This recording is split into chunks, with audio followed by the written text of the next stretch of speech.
ایک مرتبہ جرمنی جانا ہوا، شہر کا نام میں ارادتاً نہیں بتاؤں گا، تو وہاں ایک مرتبہ اس عاجز نے کچھ اللہ کی مدد، اللہ کی نصرت کے متعلق بیان کیا۔ بعد میں کھانے کا وقت آ گیا تو کھانے پہ ایک پاکستانی انجینئر صاحب ملے جو وہاں کافی عرصہ سے سیٹلڈ تھے۔ مجھے کہنے لگے جی میں آپ سے ایک بات عرض کروں؟ میں نے کہا کیا؟ کہنے لگے اللہ تعالیٰ مولویوں کی بڑی فیور کرتے ہیں۔ میں نے کہا بات تو سچ ہے۔ اب چونکہ کھانا کھا رہے تھے پھر وہ کھانا کھانے لگے، پھر کچھ دیر کے بعد کہنے لگے جی اللہ تعالیٰ مولویوں کی بڑی فیور کرتی ہیں۔ اب میں نے دیکھو ظاہر میں کہ وہ تو بے شک نہ داڑھی تھی نہ کچھ تھا، ایک عام جیسے انجینئر کی زندگی ہوتی ہے، ایک خوبصورت نوجوان تھا عام زندگی گزارنے والا۔ جب کھانا ختم ہونے لگا نا تو پھر ذرا میرے وہ قریب ہو کے بیٹھ گیا، پھر کہتے ہیں جی اللہ تعالیٰ مولویوں کی بڑی فیور کر۔ اب مجھے سمجھ لگی کہ یہ کچھ کہنا چاہتا ہے لیکن ذرا اس کو وقت چاہیے، علیحدگی چاہیے۔ تو وہ ہم لوگ الگ کرسیوں پہ جا کے بیٹھ گئے۔ میں نے اس سے پوچھا آپ کیا کہنا چاہتے ہیں جو بےتاب ہے اتنی دیر سے؟ کہتے ہیں جی اپنا واقعہ سنائے۔ کہنے لگا جی میں نے لاہور سے انجینئرنگ کی، پھر یہاں ایک کمپنی میں میری نوکری لگی، بہترین نوکری، زبردست تنخواہ، اور میں انٹیلیجنٹ بھی بڑا۔ میں پچھلے اتنے سالوں سے اس کمپنی میں نوکری کر رہا۔ ہمارے دفتر میں یہاں کے ماحول کے مطابق مرد بھی انجینئر ہیں، لڑکیاں بھی انجینئر ہیں۔ تو ایک لڑکی انجینئر جرمنی کی، وہ ہماری کولیگ تھی، اتنی خوبصورت تھی کہ دیکھ کے بندہ سوچتا تھا کہ اللہ نے ایسی بھی مخلوق پیدا کی ہے، اور اس کے ساتھ ساتھ اتنی ذہین اور اتنے اچھے اخلاق والی کہ دفتر کے جتنے جوان لڑکے تھے ہر ایک وش کرتا تھا کہ میرے ساتھ اس کا تعلق جڑ جائے۔ جرمن بھی اسی کوشش میں لگے ہوئے تھے، دوسرے بھی کسی کوشش میں، مگر اس کی زندگی بڑی کلین نظر آتی تھی۔ وہ کام کی بات کرتی تھی، جو ذرا کام کی بات کے علاوہ کرتا تھا ایسا جواب دیتی تھی کہ اگلے کو جرت ہی نہیں ہوتی تھی بات کرنے۔ ہم لوگ دوپہر کے وقت چھٹی ہوتی تو پھر کھانا کھا لیتے تھے، کمرہ بنا ہوا تھا۔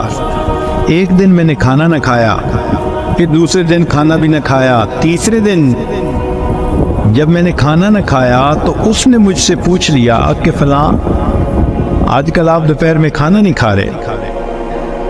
میں نے کہا اس لیے کہ وہ میں مسلمان ہوں اور ہمارا رمضان المبارک شروع ہو گیا اور میں فاسٹنگ کر رہا ہوں۔ اس نے کہا یہ کیا ہوتی ہے؟ تو میں نے بتایا روزہ کیا ہوتا ہے۔ اس کو تھوڑا انٹرسٹ فیل ہوا، کہنے لگا میرے لیے تو بہت ہی اچھا ٹاپک مل گیا۔ میں نے بھی کھول کھول کے بتایا فاسٹنگ کیا ہوتی ہے، اور اس کی انٹرسٹ کو دیکھ کے کہا اچھا میں باقی باتیں تمہیں کل بتاؤں گا۔ اگلے دن پھر میں نے اس سے کوئی بات کی، ہماری بات رمضان شریف پہ چلنی شروع ہو گئی، اور وہ بھی اس کھانے کے وقت میں کچھ دیر بیٹھ کے مجھ سے اسلام کے بارے میں کوئی بات سن لیتی۔ میری کوشش یہ تھی کہ رمضان شریف کے دوران میری بات چیت اتنی شروع ہو جائے کہ کمفرٹیبلی ہم ایک دوسرے سے کمیونیکیٹ کرنے لگ جائیں۔ جرمن لڑکے مجھے دیکھتے تو وہ مجھ سے بڑے خفا ہوتے، یہ اس کے ساتھ بیٹھ کے کیوں 10 منٹ باتیں کرتا ہے؟ بھائی جب سے ہم سے 1 منٹ بھی بات نہیں کرتی۔ خیر رمضان شریف ہونے تک مجھے اتنا اندازہ ہو گیا کہ اس کے ذہن میں اسلام کے بارے میں مزید جاننے کا بھی شوق موجود ہے۔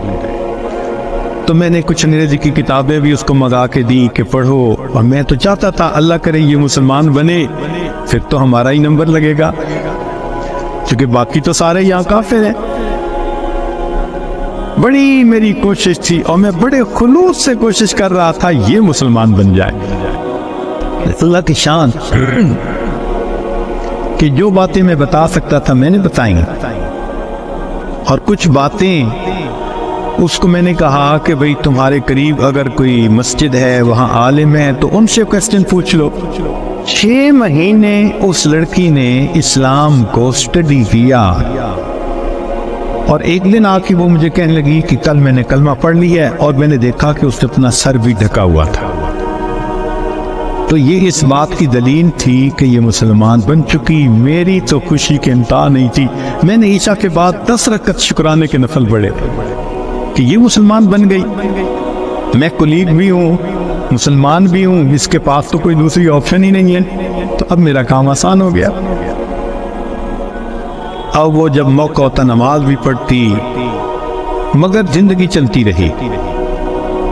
سال میں ہمیں چھٹیاں ملتی تھی جو اکثر وہاں کے مقامی لوگ یورپ میں ادھر ادھر بیچز پہ گزارا کرتے تھے۔ بات چلی کہ بھئی اس دفعہ چھٹیوں کا پروگرام کیا ہے؟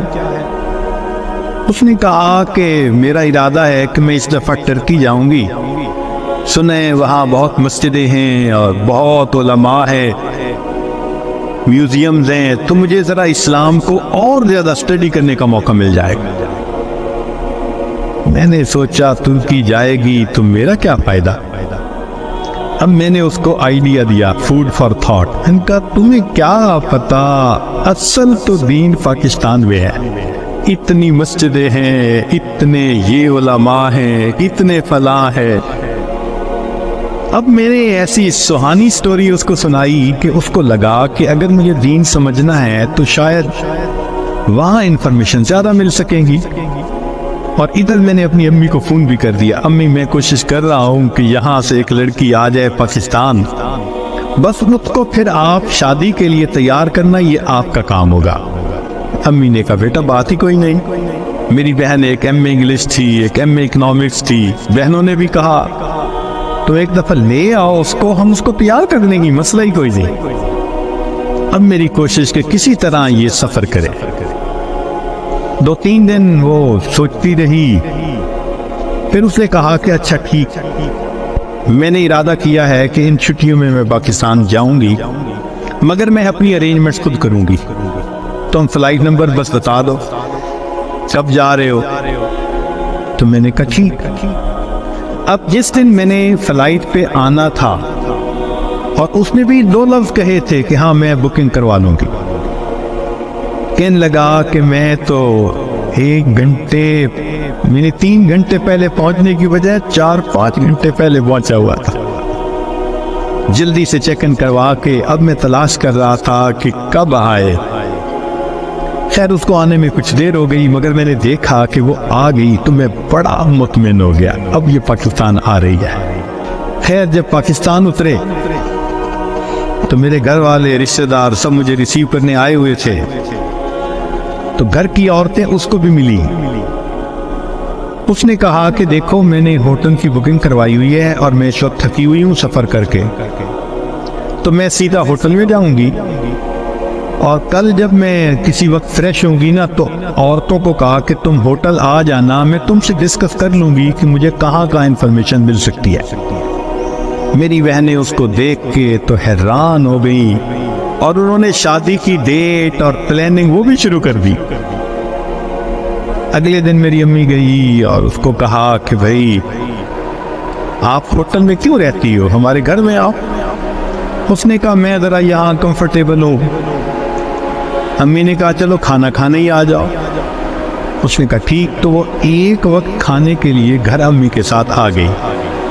ہمارا گھر ڈیفینس کے اندر اتنا بڑا بہترین محل نما گھر تھا، اور بزنس تھا ہمارا کار ڈیلرشپ تھی۔ اب جو کار ڈیلر ہو وہ تو کروڑوں پتی ہوتا ہے۔ چھوٹا بھائی میرا مجھ سے بھی زیادہ خوبصورت نوجوان۔ خیر میری بہنوں نے بڑی کوشش کی کہ بھائی کسی طرح وہ ہاں کر دے کہ میرے ساتھ اس کی شادی سے وہ راضی ہے، مگر وہ خاموش جاتی، وہ ہاں نہیں کرتی تھی۔ پریشانی ہونے لگ گئی، دن گزر رہے اور ہاں نہیں کر رہی ہے۔ تو کہنے لگے کہ ایک دن جو ہے امی نے کہا کہ بیٹا اگر تم سے وہ راضی نہیں تو تمہارا چھوٹا بھائی بھی تو ہے، ہم اس کی آپشن دے دیتے ہیں۔ میں نے کہا ٹھیک ہے کوئی بات نہیں۔ امی نے چھوٹے بھائی کی آپشن دے دی، وہ سن کے پھر چپ ہو گئی، حتیٰ کہ آدھے سے زیادہ دن گزر گئے۔ فرض کرو 20 دن اسے رہنا تھا تو 10-12 دن گزر گئے۔ اب امی کو ذرا فکر ہونے لگ گئی کہ یہ نہیں مانے گی، ہم پریشان بھی تھے۔ اللہ کی شان، ایک دن وہ امی کے ساتھ بیٹھی بات چیت کر رہی تھی، کچھ کہنے لگا میرے ایک چچا ہیں، تبلیغی بندے ہیں، سارا دن مسجد میں پڑے رہتے ہیں اور کام ہی کوئی نہیں ہے ان کو۔ ان کا ایک بیٹا ہے اور اس بیٹے کو انہوں نے جامعہ اشرفیہ سے مولوی بنا دیا۔ وہ چونکہ میرے امی کے قریبی رشتہ دار ہیں، تو وہ نوجوان ہمارے گھر آیا امی کو کوئی چیز دینے کے لیے۔ تو اس لڑکی کی ذرا دور سے نظر پڑ گئی کہ ایک بندہ ہے، داڑھی والا بھی ہے، ٹوپی بھی ہے اور وضاقتہ بھی دینی ہے۔ اس نے میری امی سے پوچھ لیا یہ کون ہے؟ اس نے کہا یہ میرے دیور کا بیٹا ہے، عالم ہے۔ اس نے کہا اچھا، میں نے جو کچھ مسئلے پوچھنے تھے وہ میں اس سے پوچھ سکتی ہوں؟ امی نے کہا۔ کہنے لگا امی نے وہ مولوی صاحب کو بلا لیا اور وہ مولوی صاحب آ کے یوں نگاہیں نیچی کر کے کھڑے ہو گئے۔ یہ اس نے ایک دو باتیں پوچھی، اس نے آگے سے جواب دیا اور جیسے روٹھا ہوا بندہ ہوتا ہے وہ مولوی صاحب چلے گئے۔ اس نے جاتے ہوئے اسے پوچھ لیا کہ بھئی اگر کوئی اور بات پوچھنی ہو تو آپ کا ٹیلی فون نمبر، اس نے ٹیلی فون نمبر دے دیا۔ ایک دو دن ٹیلی فون پہ یہ اس سے بات کرتی رہی۔ کہنے لگی کہ چوتھے دن ہمیں پتہ چلا کہ لڑکی نے اس سے خود بات کی، کیا تم مجھ سے نکاح کرنا چاہتے ہو؟ کہنے لگے مولوی صاحب نے جواب دیا میں ابو سے پوچھوں گا، ابو سے پوچھوں گا۔ اس نے ابو سے پوچھا۔ ابو نے کہا کہ بیٹا ساری دنیا مسلم مومن کے لیے اس کا ملک ہے، اگر تمہارا رزق اللہ نے وہاں لکھا ہے تم دین کی نیت سے جاؤ، اللہ کے دین کا کام کرو وہاں۔ کہنے لگا لڑکے نے ہاں کر دی۔ اگلے دن اس نے کیا کیا، وہ لڑکے نے اپنے دو چار رشتہ داروں کو بلا لیا، سادگی کے ساتھ نکاح ہو گیا۔ لڑکی اس کو لے کے اسلام آباد ایمبیسی چلی گئی اور ایمبیسی میں اس نے اپنا سٹیٹس دکھایا، پورا دکھا کے کہا کہ میں آئی تھی چھٹیاں گزارنے، اس کے ساتھ میرا نکاح ہو گیا ہے، کاغذات ہوتے رہیں گے، میں نے ہے 4 دن میں واپس جانا، کیا آپ اس کا ملٹیپل ویزا لگا سکتے ہیں؟ کہنے لگے کونسلر کو اس کی پرسنالٹی، اس کی بات چیت، اس کی نوکری اتنی جسٹیفیکیشن نظر آئی، اس نے چھوٹے ہی 5 سال کا ملٹیپل ویزا لگا دیا۔ کہنے لگا چھٹیاں ختم ہونی تھی، وہ لڑکی اپنے وہ جو مولوی صاحب خاوند تھے ان کے ساتھ چلی گئی، محنت میں نے کی، اللہ نے فیور مولوی کی کر دی۔ وَهُوَ يَتَوَلَّى الصَّالِحِينَ، وہ اللہ نیکوکاروں کا سرپرست ہے۔